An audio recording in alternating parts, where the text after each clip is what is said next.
Now, side by side, you can definitely see that the 12 Pro Max is a bigger phone in every single dimension. And when you look at them like this, there definitely is a huge difference. The 12 Pro Max is a massive phone. It feels much bigger than the iPhone 11. If you think the iPhone 11 feels too big in your hand, the 12 Pro Max is definitely going to feel a lot bigger in my opinion. So that is an extremely important thing to note. Now on the front of the iPhone 11, we have a 6.1-inch IPS panel, and it's not a bad panel, I don't think. It definitely has a little bit more body bezel around it because of the curved design versus the flat sides on the iPhone 12 Pro Max. But you still have the same notch pretty much. You still have pretty much the same layout, and there's not like a pressing reason to go from the iPhone 11 screen to the iPhone 12 Pro Max screen, in my opinion. Like they're very close in the way they function and look. Obviously, the 12 Pro Max is a better looking panel, but the iPhone 11 screen still looks pretty good in my opinion for sure.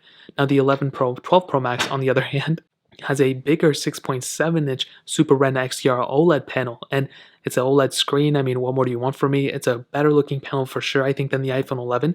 But I don't know, I think LG made these panels or something.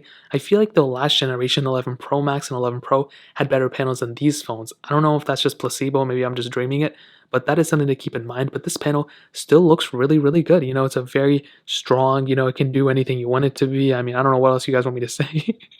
It's a good panel for sure. It's better than the iPhone 11s, but for $1099, it's still pretty expensive. It doesn't have 120 hertz as we were hoping it would bring, but I think for sure the 12 Pro Max has a better panel, but the 11 is still really good for sure in terms of the thickness and thinness between both.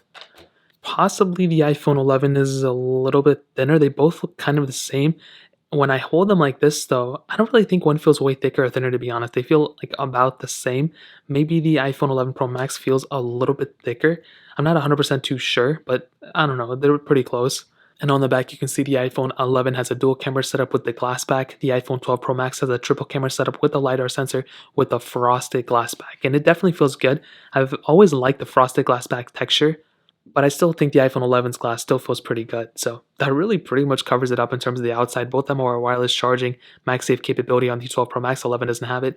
IP certification on both. So pretty much the same exact thing going on for both, if I'm being completely honest. It's just the iPhone 11 doesn't have the flat sides, and there's no frosted back on the iPhone 11. So that really pretty much covers it up on the outside. In terms